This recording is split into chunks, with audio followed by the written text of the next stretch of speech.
नमस्कार दोस्तों, फिर से स्वागत है आपका आज यूट्यूब वीडियो पर। और आज हम लोग कुछ स्पेशल चीज़ के बारे में सीखेंगे जैसे कि जिनको हाई ब्लड प्रेशर है, उच्च रक्तचाप है, उनके लिए कुछ आसन आज हम बताएंगे। और ये बहुत ही फ़ायदेमंद आसन हैं। किस तरह से करना है, कैसे करना है दोस्तों, मैं जो भी आपको बताता हूँ वो उसका प्रैक्टिकल मेरे पास प्रमाण रहता है और बहुत से लोग लाभान्वित होते रहते हैं। तो उसी तरह के आसन मैं बताता हूँ, इसलिए कि रोग के हिसाब से हम सबको अपने शरीर के प्रकृति को जानना काफ़ी आवश्यक होता है। और उस प्रकृति के हिसाब से जो चीज़ हमारे अंदर होता है उसके हिसाब से अगर हम अपना चिकित्सा करें तो उससे काफ़ी लाभ मिलता है। तो दोस्तों, मैं किसी भी रोग के बारे में आसन बताता हूँ तो उसके बारे में नोट्स कुछ भी बताता हूँ अगले वीडियो में। जैसे कि नोट्स भी बताता हूँ, जैसे कि लो ब्लड प्रेशर के ऊपर मैंने आसन बताए थे और उसके बाद एक वीडियो बनाया था जिसमें कि लो ब्लड प्रेशर का ट्रीटमेंट आप कैसे कर सकते हैं, किस तरह से उसमें क्या सावधानियां रख सकते हैं, इस तरह का वीडियो बनाया जाता है। तो हम आशा रखेंगे कि आप आसन देखते हुए उस वीडियो को भी ज़रूर देखें और उस देखने के बाद आप अपने आप को बहुत हद तक खुद मैनेज करके अपने आप को ठीक रख सकते हैं। तो दोस्तों, आज के इस वीडियो में हम लोग देखेंगे कि हाई ब्लड प्रेशर में करने वाले कुछ आसन के बारे में। तो सबसे पहले हम लोग क्या देखेंगे, सबसे पहले हम लोग वज्रासन करेंगे। वज्रासन में जैसे वज्रासन में इस तरह से अपने दोनों पैरों को पीछे की तरफ ले जाते हुए इस तरह से अपने बॉडी को सीधा रखते हुए बैठेंगे और बैठते हुए हल्का हल्का श्वास, मतलब कि धीरे धीरे श्वास लेना है और छोड़ना है। ध्यान से देखेंगे, वज्रासन में ऐसे बैठते हुए धीरे धीरे श्वास लेंगे और छोड़ेंगे।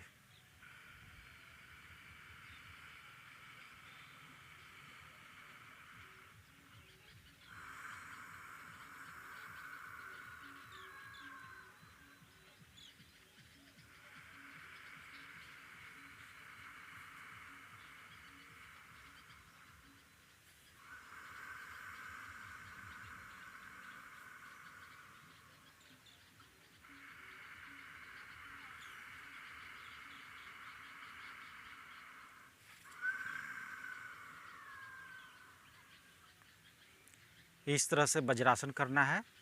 और वज्रासन करते हुए हम लोग वज्रासन में कम से कम जो प्राणायाम करेंगे वो कम से कम 20 या 25 बार होना चाहिए। उसके बाद आता है सिद्धासन। ये बहुत ही अच्छा और बहुत ही मतलब सूटेबल आसन हैं जिनको हाई ब्लड प्रेशर है। तो इसमें ध्यान रखना है सिद्धासन कैसे करते हैं। सिद्धासन जैसे कि जो लोग संत महात्मा होते हैं या साधु संत होते हैं, वो सिद्धि प्राप्त करने के लिए या धारणा को मजबूत करने के लिए इसको करते हैं, क्योंकि उनकी इससे क्या होती है कि इससे एकाग्रता बढ़ती है। तो एकाग्रता को बढ़ाने के लिए बहुत से संत महात्मा सिद्धासन करते हैं। तो सिद्धासन कैसे करेंगे, जो हमारा ये दाहिना पैर है, दाहिना पैर को जैसे कि गुदा और जो वृषण हम लोग का होता है उसके बीचों बीच अपने दाहिने पैर को रखते हुए ये जो बायां पैर है इसका दबाव अपने दाहिने पैर की तरफ रहेगा। इस तरह से मतलब जो दाहिना पैर है ये बाएं पैर से पूरी तरह से चपा हुआ रहता है। और ये जो हम लोगों की मिडिल उंगली है, मिडिल फिंगर, इसको अंगूठे से ऐसे दबाते हुए इस जो कमर, ये जो हमारा वेस्ट है और जंघा है, यहाँ पर बैठकर इस जगह पर इसको रखते हैं। और इस जगह को यहाँ रखते हुए अपने पूरे बॉडी को स्ट्रेट रखते हैं और स्ट्रेट रखते हुए अपनी इस ठोडी को यहाँ जहाँ रुकती है पूरे सिर को नीचे करने के बाद जहाँ वो रुक जाए उस जगह पर लगा के बैठ जाते हैं। ध्यान देंगे, इस तरह से करना है। और देखेंगे हम किस तरह से बैठ रहे हैं।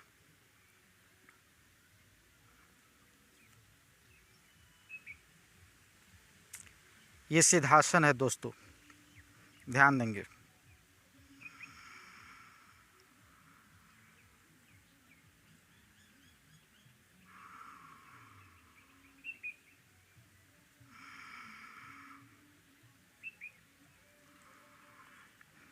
इसमें हल्का हल्का बिल्कुल ही नॉर्मल रूप से धीरे धीरे श्वास लेना है और छोड़ना है, बिल्कुल प्रेशर बल नहीं लगाना है।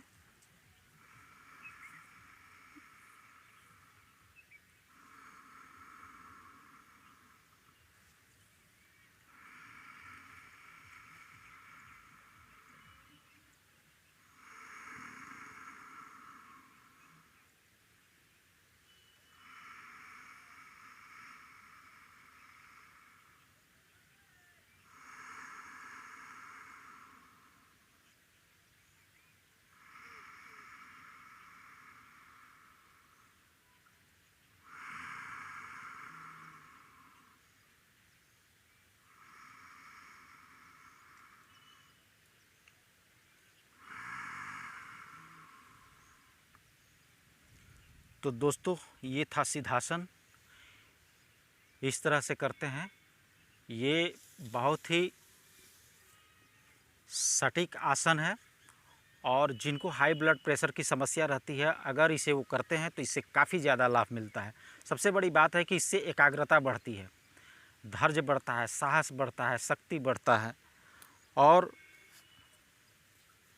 इससे आदमी का व्यक्तित्व में सुधार होता है। और सबसे बड़ी बात है कि जो व्यक्ति इस आसन को करते हैं उनके अंदर जो कंसंट्रेशन पावर है वो काफ़ी मजबूत होता है दोस्तों। तो ये हाई ब्लड प्रेशर के लिए हमारा दूसरा आसन था।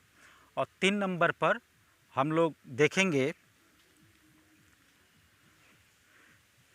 3 नंबर पर पद्मासन में एक आसन देखेंगे जिसको खगासन बोला जाता है, पर वो एक पद्मासन का ही रूप है।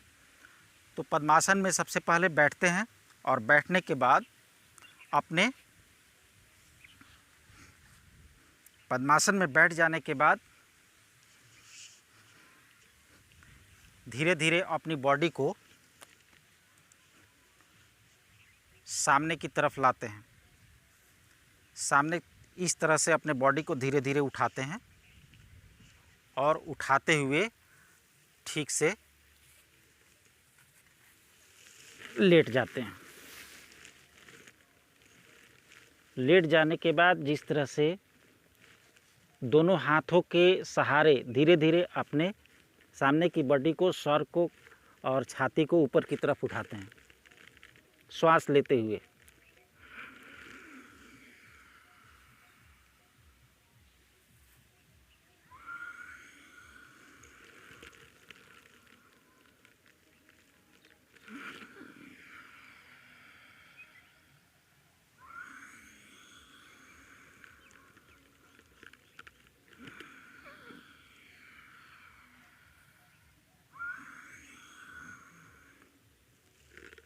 पाँच या 10 बार करने के बाद धीरे धीरे हम अपने पहली अवस्था में आ जाते हैं और ठीक पद्मासन की तरह ही यहाँ बैठ जाते हैं।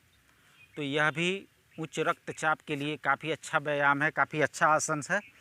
और इससे काफ़ी, कम से कम ये जो 3 व्यायाम मैंने बताया, वज्रासन, सिद्धासन और पद्मासन में खगासन करना, खगासन जो बताया, इससे भी काफ़ी हद तक हाई ब्लड प्रेशर की समस्या में निदान होता है। इसके बाद पद्मासन में बैठते हुए हम लोग पद्मासन में बैठते हुए कुछ प्राणायाम करेंगे और प्राणायाम धीरे धीरे करना है, पर अधिक समय तक करना है, एकाग्रता बनाए रखनी है। यह ध्यान रखना है कि कितने समय तक हम कर रहे हैं। तो पद्मासन की अवस्था में कम से कम नॉर्मल ब्रीदिंग, मतलब नॉर्मल प्राणायाम, श्वास, गहरा श्वास लेना और श्वास छोड़ना, ये कम से कम 20 बार करें और प्रत्येक दिन करें। तो इससे धीरे धीरे जो ब्लड प्रेशर की समस्या है वो काफ़ी हद तक कम हो जाती है। बिना औषधि खाए भी आपकी ब्लड प्रेशर की समस्या अपने आप ठीक रहने लगेगी और सबसे ज़रूरी है अपने शरीर के प्रकृति को जानें और प्रकृति के हिसाब से आप क्या खाते हैं, क्या पीते हैं और किस सिचुएशंस में रहते हैं। बहुत बार क्या होता है, झगड़ा लड़ाई होने के बाद भी मानसिक तनाव बढ़ जाता है, तो ऐसी प्रकृति से बचें। अपने क्रोध को नियंत्रण रखें, अपने मानसिक तनाव से बचें और जितना ज़्यादा हो सके खुश रहने का प्रयास करें। इससे क्या होता है कि ब्लड प्रेशर की समस्या में काफ़ी ज़्यादा लाभ मिलता है और धीरे धीरे आप अपने आप को नियंत्रित कर पाते हैं। तो प्राणायाम कैसे करना है ध्यान देंगे।